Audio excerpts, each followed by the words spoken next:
Wowe ejo n'ejo bundi urumvisha ngo wamutenda wagizwa n'iki? Oya nagiye gusabye nayikora.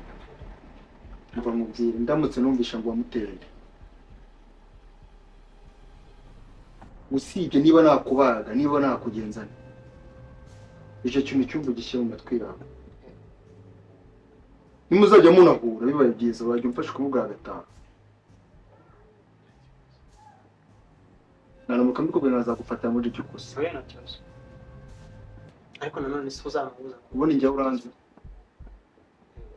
Wari wagenda. Bisubiremo nitwa amaposho.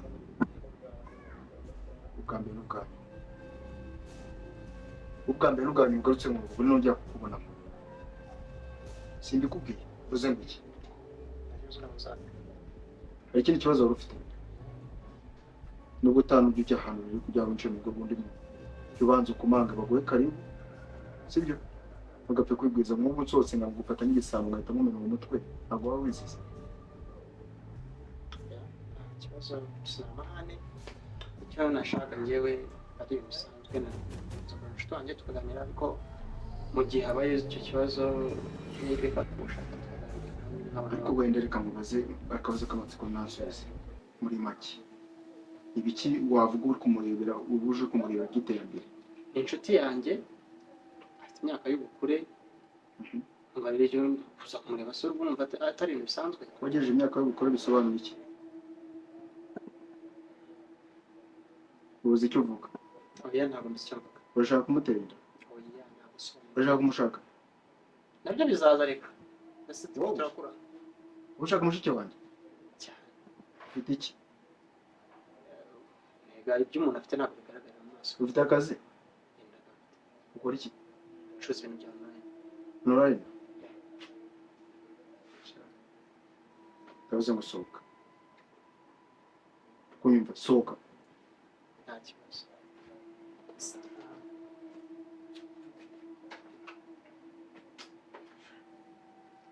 Ariko abo bakobwa ntabwo bumva. Baza kubonana nabo.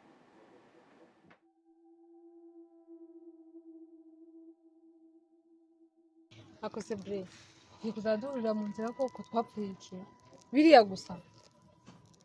Ibiki? Kuba pasera amenye yarumvisha biriya gusa wasanga atanabyumvisha ahubwo.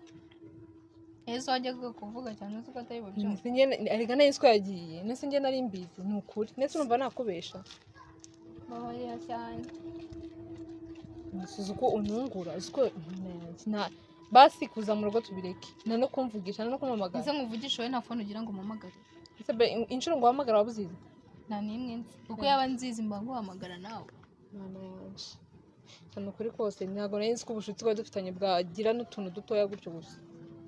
Utuntu tu ahubwo se tukiri mwibyo uracyatwite?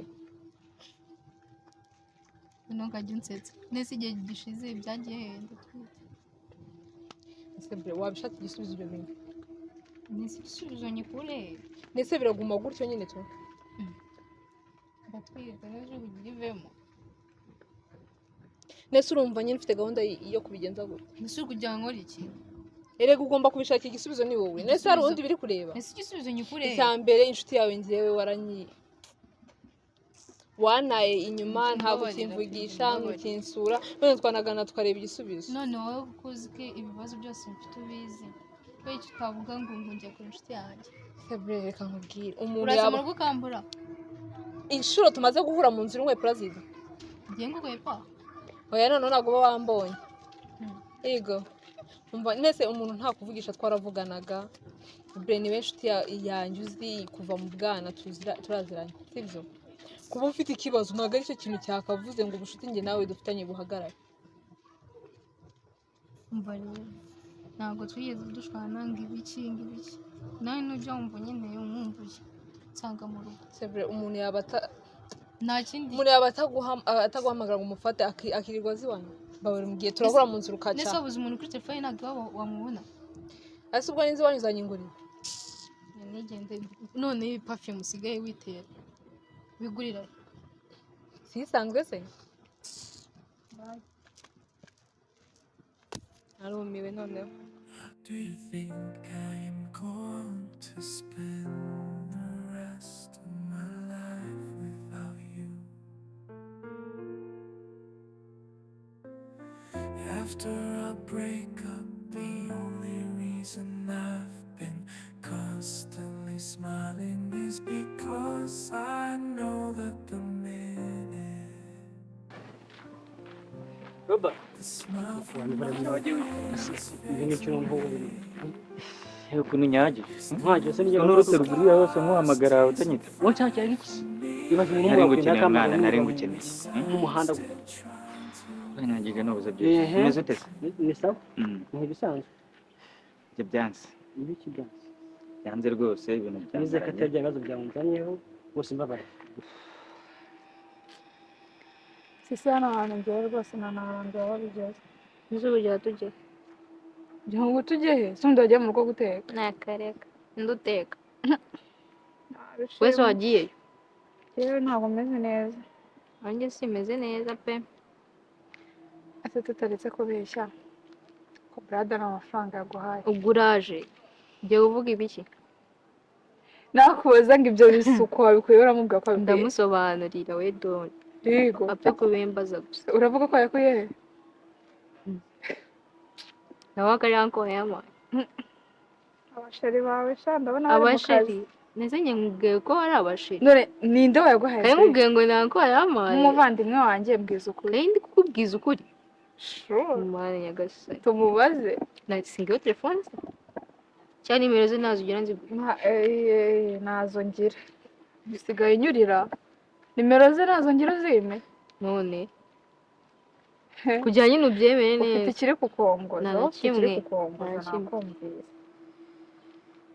komeza ushegesha nta gahunda ufite se y'iki y'ahantu ho kurya reka ndinaniriwe reka wakoze iki wahinze hari umubyizi ucyuye wagiye ibyo muri njye wabyogeje nakoropye nakoze iki none ngo urinaniriwe kwirirwa wicaye gusa ejo si ku cyumweru se nanjye nzabikora no guteka byose ahubwo uyu munsi aho Ahubwo kugenda ujya uzanamese. guteka burada asanga ibiryo byahiye nanjye ejo nzabikora uzashaka umugore wanjye sawa rero ntabwo cyari kucuka ngo akibazo byari ashatse ibyo ujyayo umugore ibibazo ashatse umugore se umugore Nahita- ntazajya amukubita nkahita nduvamo mugasigarana reka ni ukuri mbese yashaka umugore tukabana si wamugana twajyayo se ubwo hari n'abantu Eh. baba baryoshye nkatwe ahubwo ntabwo ari ngo tuzamwonga se nta muntu ufite ngo umuhe pase brada uwo muntu niyo naba amufite pe niba mufite nawe wamuha nakareka keretse niba wibagiwe ukuntu ajya tugiye ni ukuvuga ngo umugore we yaba yaragoye cyakora hagowe umwana we bibaze ko dukanira turi bashiki be ibintu wambwiye nawe urabizi nubizi se nyine ko ibintu aba ari insazi nanjye byankomeranye pe mvuga ngo byankomeranye nyine mubonye ari ngukeneye njye kuba mbabarire none bya bibazo byawe byose ntumvire nkubwire ikintu ntunyumve urumva nkugire inama ntunyumve urumva urabona kuri bya ndambwiraga by'amapusho nanjye nakozeho iperereza naje gusanga ari byo urumva nyine gufata umwana akuya nyenda umuntu w'umugamani njye nakubeshya naje guhita mfata umwanzuro rero ndavugana n'undi kamubanda ndayikuremo ko njye byandangiranye inda azayikuremo gusa ari nabe na Olivier uyu we basi wenda kwiga niga boting mana yanjye turashize none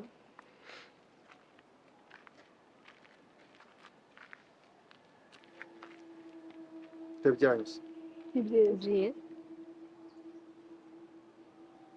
ko mwaje kwicara hano se twari tuzi gufata akayaga mu rugo mwabuze ikintu mukora nyine Brenda nibwo akiva kwisukisha twari twicaye hano dufata akayaga nyine tureba n'abahise n'abagiye nirega nabyo biba bikenewe saa 12 tuvugana zigiye kugera bro ziracyabura mugomba kujya muba muri mu rugo abakobwa bakobwa usanga he mwaje kwicuruza se ngo mubarebe ndetse urabona twambaye nk'abantu bari kwicuruza muba muva mu rugo mujya hese yego Ndetse tujye tuguma mu rugo nk'aho turi imfungwa icyo se washyizeho kandi noneho ni ibiki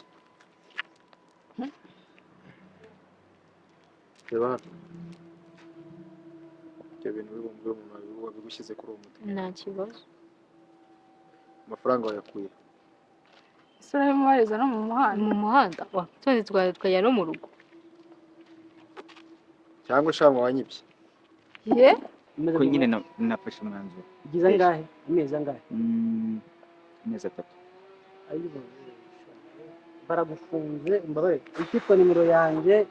Icyo twaba tuzanye cyose ugisibe kuko si umva. Kubera iki se mbisibe? Ngambwira impamvu umva ko ugiye gukora. Amezi 3 ntago inda yaba ikivuyemo kandi nuko njye nkwibwiriye shabaze no gura mu basibe rumva. Icyahe cyose tuzanye ugisibe. Kuko nujya mu ofisi ngena ntacyo nge nzafasha rwose. Nawe man. Nawe nari mfite. Uramuke rero byese nta. Ese ubu koko nawe ugiye gutyo?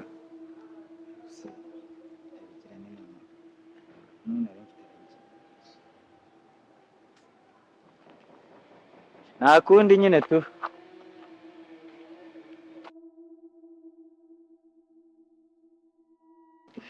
ese bro umuntu wabitinyuka ibyo bintu abashiki bawe narababwiye ngo rumva mu gihe ndi kumwe namwe nyiri hano ugomba kujya gushyira ibyo bintu no kwamvugishije uzagenda ryari umva niba ndi bubikunde cyane niba nabikunda none se ako wajya umenya ko turi bashiki bawe mugomba no kujya mugura n'imyenda mukanyereka imyenda imeze none se ubundi kuba ushaka kubishima ajya agenda shopping ni wowe uzatwishakira hari umunsi n'umwe wabigura bike nyine kutureba ese bro mama cyangwa papa bajyaga bakubaza ngo ngibi ngo wambaye umuntu twabikunda ngo baje ko nako musaza wanyu yarabareze nabi ahubwo ni wowe ushaka ahubwo se uzagenda ryari azagenda ryari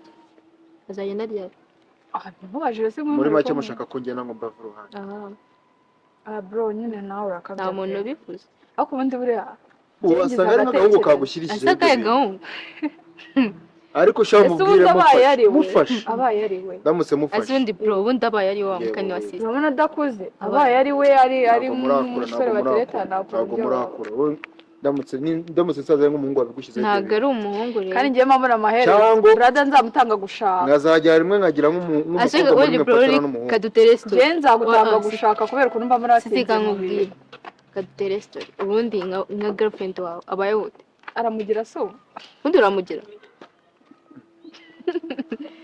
bro tubwiza ukuri ugira sheri ntabwo ndakura narabivuze niyo mahirwe ubazambuza kwishakira ngo sindakura njye narakuze umbabarira ubaye ubwa mbere n'ubwa nyuma azongera kuza nkabasanga ahantu hangango mu bintu by'ubujajwa mutari mu rugo mujye muganira hari ikintu kibuto usanzemo mujye muganirira mu rugo ibyo mushaka kuganira sibyo kandi ibyo bintu nabyo ndaza kubisubiramo reka njye kubikuraho ujye kunsukisha ukagaruka atari ukomeza ubu nshaka kukubwira ngo ugende ubikureho nyine kajye kubikuraho ujye kunsukisha ese wakumvikanye wowe ushaka ihangane ibyo ushaka se bagenda babikurishaho rwego oya bro mwumvikane rwose nta bintu byihangana hano bihari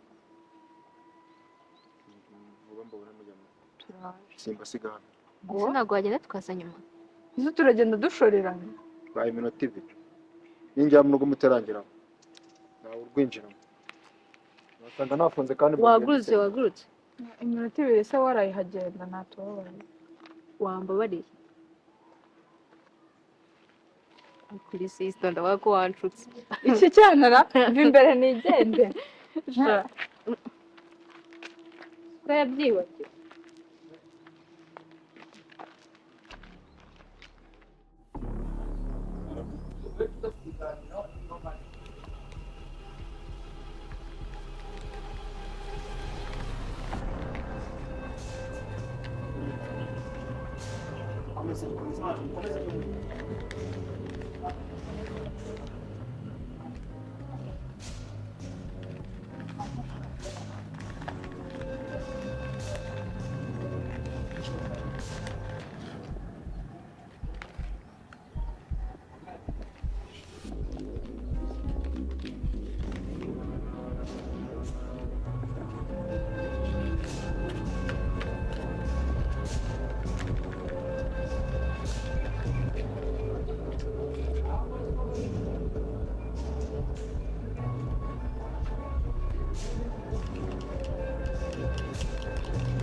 tugende tujya kurya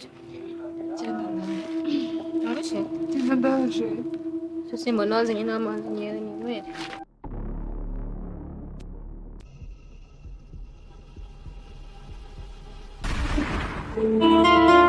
It captures the pain of feeling unloved and the hope for their partner to return and love them fully.